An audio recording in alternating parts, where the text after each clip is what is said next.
What is there to say about Jon Jones that has not yet been said? If it's compliments, Dana White has said everything under the sun positive. He's used every adjective to describe Jones. He's literally glazed Jon Jones to the highest of degrees. And when it comes to critiquing him, well, Jones never makes it easy for himself. And he sure does make it easy for everyone who is critiquing him for ducking Tom Aspinall, because John Bones Jones has turned into John Duck Jones, which he further emphasized in his most recent interview with Kevin Aiole. Kevin brought up the question, the age-old question of the question we've been asking for the last year since the Stipe match was made official, since Aspinall became the interim champion, which makes no sense that the interim champion is not getting the next crack at the champion. The defending interim champion, mind you, is not getting the next shot at the undisputed champion, but that's besides the point. We now have to live in a world where Jones will be fighting Stipe, and Kevin Aiole asks him and says, listen, after this fight, is there a chance that you fight Tom Aspinall?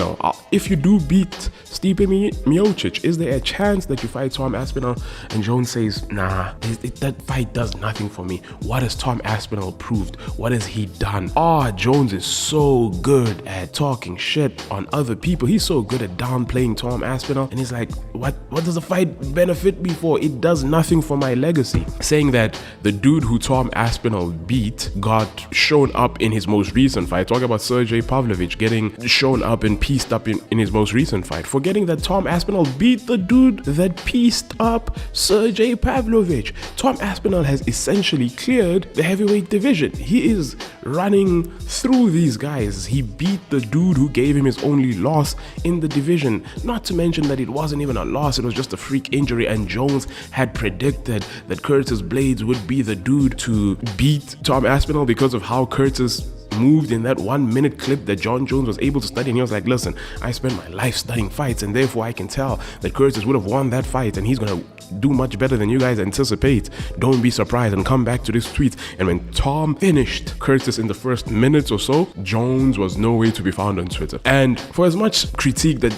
Dana gets for glazing Jon Jones and saying Jones is the GOAT and all that stuff, because it's obviously marketing at this point, you have to give Dana White credit for insisting that Tom Aspinall deserves to fight Stipe or Jones, the winner of that fight. The only pushback that I have with Dana's recent rhetoric is that he keeps using the word opportunity. He says Jones was once a young dude, Stipe was once a young dude, they were all given opportunities, and therefore they owe it to Tom Aspinall to give him the opportunity to, you know what I'm saying, maybe become one of the new greats or one of the new stars. The irritating thing is that Dana uses the word opportunity. Tom Aspinall doesn't need to be given an opportunity. He has earned the right to fight for the undisputed champion. The man won the interim champion against the scariest dude at the time in the heavyweight division. Don't tell me about Jones, who went and beat Cyril Gane, and now the UFC is trying to paint it as though Cyril Gane was the scariest dude in the heavyweight division. We had seen Cyril Gane get beat. We had seen Cyril Gane's weaknesses exposed by someone who's not even a wrestler. So what did you expect when a dude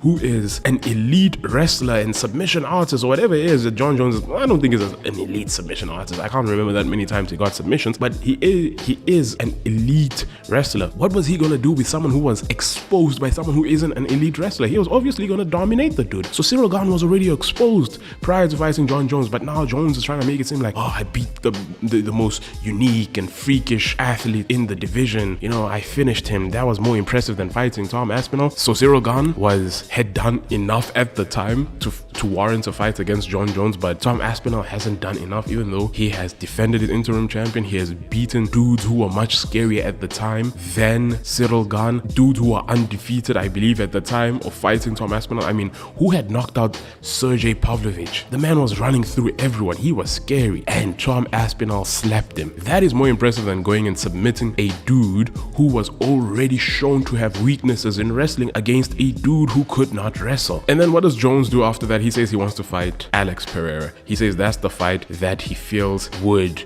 be worthy of his time. That's a legacy fight. That's a real fight. And he says Alex Pereira walks around 240 pounds and he walks around 235 pounds, and therefore that's the fight that they should make. The man is literally trying his utmost best to duck Tom Aspinall. At this point, it is so sad. I hope the fans in the arena at Madison Square Garden boo him and cheer Stipe. I hope Stipe, by the miracle parallels of the universe, knocks out Jones. That will be justice. That will be sweet, sweet justice. Ah, man. But let me know what you guys think. I know Jon Jones fans don't usually like it when I critique him, for the few viewers who do watch the channel. But yeah, what do you guys have to say?